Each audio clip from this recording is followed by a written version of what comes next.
dossier du Sahara, notre ligne de conduite, c'est celle qui sauvegarde nos intérêts et qui tient compte des réalités. Quels sont nos intérêts?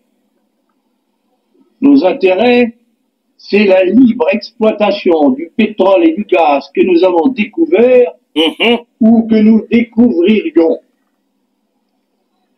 C'est la disposition de terrains d'aviation et de droits de circulation pour nos communications avec l'Afrique noire. Maintenant, on va revenir au fouet. Notre ligne de conduite, c'est celle qui sauvegarde nos intérêts. Il dit, notre ligne de conduite, là, c'est le général de Gaulle qui parle. Notre ligne de conduite est celle qui sauvegarde nos intérêts. Et c'est ce qui motive la France jusqu'à aujourd'hui. Est-ce que ça, là, c'était compliqué pour leur d'aller faire des recherches et faire des trucs? C'était compliqué. C'est compliqué. Des réalités. Quels sont nos intérêts? Nos intérêts. Bâtard, là, je vais crier jusque dans les oreilles de ton papa puis de ta maman. Idiot, qui t'a appelé ici? Bête que tu es. Crier. Voilà un maudit qui vient, arrête de crier. Idiot. On t'a appelé ici? Imbécile raté. Sperme pourri. On t'a appelé ici? Je vais crier. Tu peux arrêter ma bouche? Idiot. Arrête de crier. Bâtard, la faut venir faire ma bouche. Idiot que tu sois. C'est la libre exploitation du pétrole et du gaz que nous avons découvert. La libre exploitation du pétrole et du gaz que nous avons découvert ou que nous allons découvrir dans le futur. Voilà ce qui a scellé notre sort. Voilà ce qui explique la France-Afrique. Voilà ce qui explique. Alors, nous allons continuer à écouter. Nous allons continuer. Non, je vais le bloquer, ne vous en faites pas. Ce petit bâtard-là, je vais le bloquer tout à l'heure. C'est ce que je suis en train de faire. Je suis dans ce chose, je vais le bloquer tout à l'heure. On va continuer d'écouter De Gaulle. Même si ces messages sont là. C'est la disposition de terrains d'aviation et de droits de circulation pour nos communications avec l'Afrique noire. Waouh! Néanmoins, nous sommes en droit de dire... Regardez très bien l'intelligence de Nathalie. Regardez ce que dit Nathalie. Écoutez ce que dit Nathalie. Elle prend le général de Gaulle qui dit « Nous devons tout mettre en place, n'est-ce pas, pour sécuriser toutes les découvertes que nous allons faire. » Toutes les découvertes. Et c'est cela notre intérêt. Donc, depuis De Gaulle, la France savait que sa survie existentielle dépend des ressources que nous avons dans le Sahel. Pas dans le café de la Côte d'Ivoire, pas le cacao de la Côte d'Ivoire, pas le port d'Abidjan, pas l'EVA, mais les ressources énergétiques. Des ressources qui peuvent soutenir le rythme de l'industrialisation, le rythme du développement de la France. C'est de ça qu'il était question. On va continuer d'écouter Houphouët. Maintenant, ça c'était De Gaulle. On va écouter Houphouët. Que le Sahara, rationnellement exploité, peut constituer des sources immenses de richesse. Le Sahara peut constituer des sources immenses de richesse. Mais là, c'est le ministre délégué qui parle. Là, c'est le président, l'ancien président. Mais avant qu'il ne soit président, c'est le ministre Houphouët qui parle ici. Houphouët. Mais je vais vous laisser écouter les propos d'Houphouët jusqu'à la fin. Et puis nous allons dire ce que nous en pensons. Seulement pour les habitants du Sahara, pour les populations riveraines, mais également pour l'ensemble de l'Union française. L'Union française, vous comprenez? Ce qu'il faut retenir surtout, c'est la source de pétrole, la source énergétique si capitale à l'indépendance politique de la France et partant de l'ensemble. Est-ce que vous comprenez ce que vous dit ici? Est-ce que vous comprenez ce que vous dit ici? Est-ce que vous avez commencé à saisir ce que vous dit? Je vais revenir en arrière parce qu'il est important de comprendre cela. On va continuer. Voilà. Les richesses du Sahara. C'est au début du XXe siècle, quand les explorateurs français sont allés y faire des recherches, que les gars se sont rendus compte que la zone regorgeait de ressources et de richesses bonnes pour eux. Le pire, c'est qu'ils ne l'ont jamais caché. Écoutons Charles de Gaulle et Houphouët-Boigny. Pour ce qui est du Sahara, notre ligne de conduite, c'est celle qui sauvegarde nos intérêts et qui tient compte des réalités. Quels sont nos intérêts? Nos intérêts, c'est la libre exploitation du pétrole et du gaz que nous avons découvert ou que nous découvririons. C'est la disposition de terrains d'aviation et de droits de circulation pour nos communications avec l'Afrique noire. Néanmoins, nous sommes en droit de dire que le Sahara, rationnellement exploité, peut constituer des sources immenses de richesse, non seulement pour les habitants du Sahara, pour les populations riveraines, mais également pour l'ensemble de l'Union française. Ce qu'il faut retenir surtout, c'est la source de pétrole, la source énergétique, si capitale à l'indépendance politique de la France et partant de l'ensemble franco-africain. Nous voulons en effet, par l'exploitation des richesses pétrolières, rendre à la France et à l'ensemble de l'Union française leur indépendance vis-à-vis de l'étranger en matière énergétique. C'est un facteur très important dont il faut tenir compte. Je vous en prie, ici, est-ce que vous commencez à comprendre ce dont il est question? Ici, on a écouté le général de Gaulle, à l'époque président de la République française. On écoute le président Houphouët, ministre délégué à l'Élysée. Mais ce n'est pas un Africain qui parle. C'est plutôt un assimilé qui parle. Quelqu'un qui a trahi la cause, qui a trahi son continent, trahi son peuple, trahi le Sahel. Je vais vous ramener encore là parce qu'il faut que vous commenciez à comprendre très bien ce dont il est question. Ceux qui en savent le plus sur le massif des Iphoras et sur toute la zone du nord du Mali, du Niger, de l'Algérie et même de la Mauritanie savent où se trouvent les richesses du Sahara.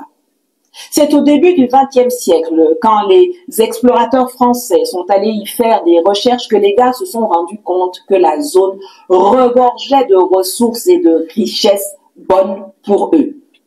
Le pire, c'est qu'ils ne l'ont jamais caché. Écoutons Charles de Gaulle et Houphouët-Boigny.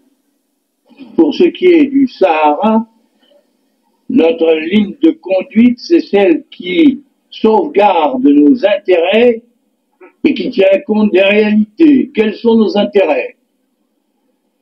Nos intérêts, c'est la libre exploitation du pétrole et du gaz que nous avons découvert ou que nous découvririons. C'est la disposition de terrains d'aviation et de droits de circulation pour nos communications avec l'Afrique noire. Néanmoins, nous sommes en droit de dire que le Sahara, rationnellement exploité, peut constituer des sources immenses de richesse, non seulement pour les habitants du Sahara, pour les populations riveraines, mais également pour l'ensemble de l'Union française. Ce qu'il faut retenir surtout, c'est la source de pétrole, la source énergétique, si capitale à l'indépendance politique de la France et partant de l'ensemble franco-africain. Nous voulons en effet, par l'exploitation des richesses pétrolières, rendre à la France et à l'ensemble de l'Union française leur indépendance vis-à-vis de l'étranger en matière énergétique. C'est un facteur très important dont il faut tenir compte quand on pense, quand on songe à la mise en valeur des régions sahariennes. Donc, au fond, il dit, pour la mise en valeur du Sahel, il faut impérativement que la France soit indépendante de l'extérieur en termes de ressources énergétiques, puisque pour financer votre industrie, vous avez besoin de sources énergétiques, gaz et pétrole. Et le Sahara est une source immense, colossale de gaz et de pétrole.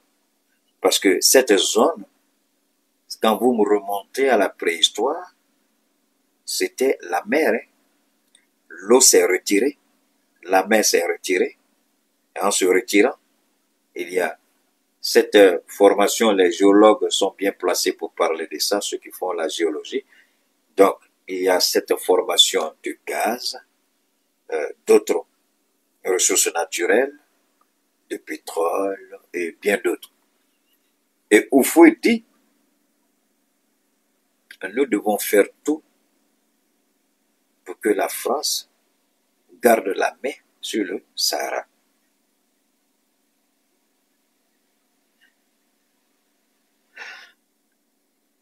Vous n'avez qu'à regarder, écouter les dernières réactions des officiels français, même si on tente de nous faire croire que certains ne sont plus officiellement en fonction, ce qui est faux. C'est cette dynamique du président Houphouët. Il y aura toujours cette complicité, cette complémentarité. Il y aura toujours cette complémentarité entre, je répète, il y aura toujours cette complémentarité entre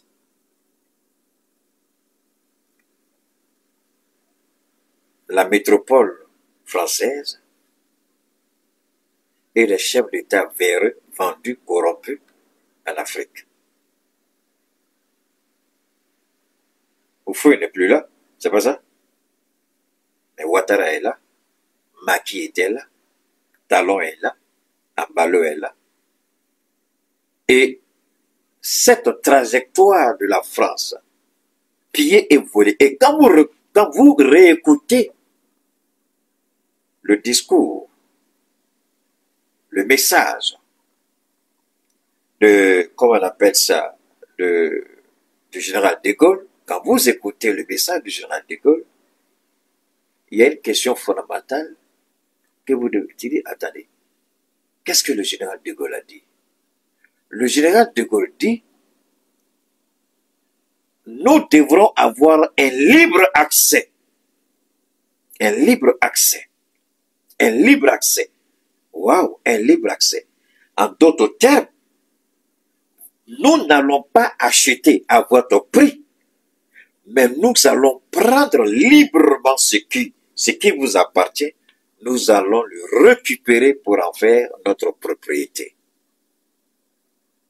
Alors, cela vous rappelle le système des 10%, 1%, 2%, 3%, l'uranium du Niger. Vous voyez, la France prenait l'uranium du Niger avec cette bêtise de 1%, 2%, 1%, 2%. C'est ça la réalité. C'est cette réalité que nous devons comprendre. C'est cette réalité que nous devons chercher à comprendre. Ici, la France ne dit jamais, nous allons payer au juste prix.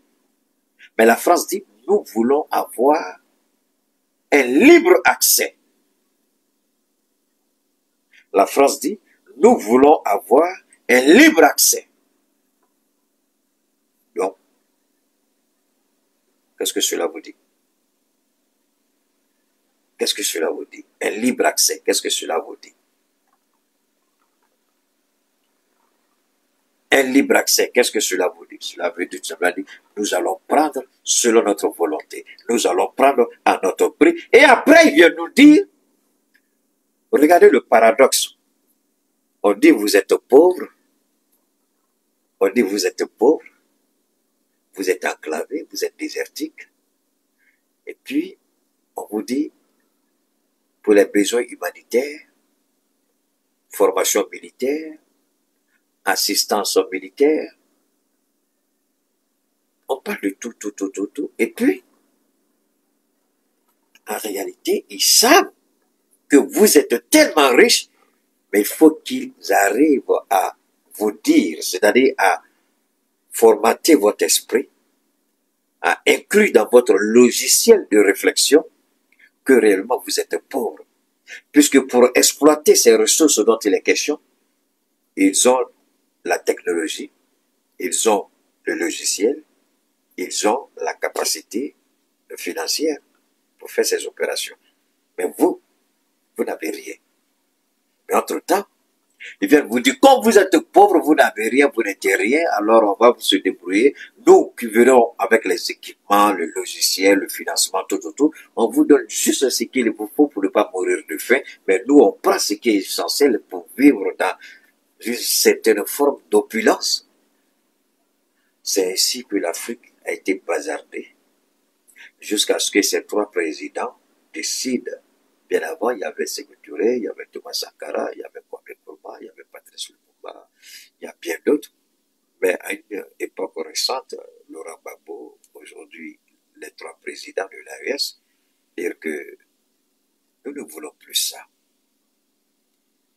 Et on nous attaque, on nous insulte, on nous attaque, on nous insulte. On va même jusqu'à comploter au niveau des instances internationales, des institutions, on va même là-bas pour essayer de faire ce que vous connaissez. On veut même nous empêcher d'avoir droit à la parole. Mais ici, quand le peuple du Niger voit cette réalité et qu'elle comprend les manigances de l'ONU qui ont empêché le Niger de parler, parce que la France qui vole, qui pille nos ressources, manigance au niveau de ces instances-là pour empêcher un peuple souverain de s'exprimer. Mais alors, on trouve que c'est normal qu'un pays décide de voler et piller les ressources de notre État et considérer à souhait, à volonté cet État comme état, un État pauvre, défaillant. Il faut un État à aider. Voilà comment Oufoué nous a trahis. Oufoué nous a trahis à plus d'un titre. Parce que quand vous écoutez Oufoué parler, vous vous posez la question, qu'est-ce qui n'a pas marché sur Oufoué? Pourquoi Oufoué tient ses propos? De conduite, c'est celle qui sauvegarde nos intérêts et qui tient compte des réalités. Quels sont nos intérêts? Ici, il dit les intérêts et la réalité. Voilà deux expressions assez intéressantes. Nos intérêts qui tiennent compte de la réalité. La réalité, vous êtes pauvre. La réalité, vous êtes sahélien. La réalité, vous êtes riche. Mais nous, on vous dit que vous êtes pauvre, vous devez l'accepter. Nos intérêts qui tiennent compte de la réalité. La réalité, vous êtes un réservoir inépuisable de ressources. Mais nous allons vous dire que vous êtes pauvres parce que c'est nous qui allons exploiter ce réservoir immense de ressources pour notre entreprise, pour notre développement, pour notre mode de vie, pour notre industrie. La réalité, vous avez un pays riche, mais vous êtes pauvre. La réalité, nous allons vous imposer notre mode de vie. Nous allons vous imposer notre volonté. Ça, c'est la réalité. Voilà. On nous dit, vous êtes riche, c'est indéniable. Vous avez un sous-sol tellement riche, c'est une réalité évidente. C'est une réalité évidente. Mais, Cette réalité évidente, nous allons la tourner en notre faveur, en votre défaveur. Nous allons intégrer dans vos manuels scolaires, dans vos manuels universitaires, académiques, que vous êtes pauvre.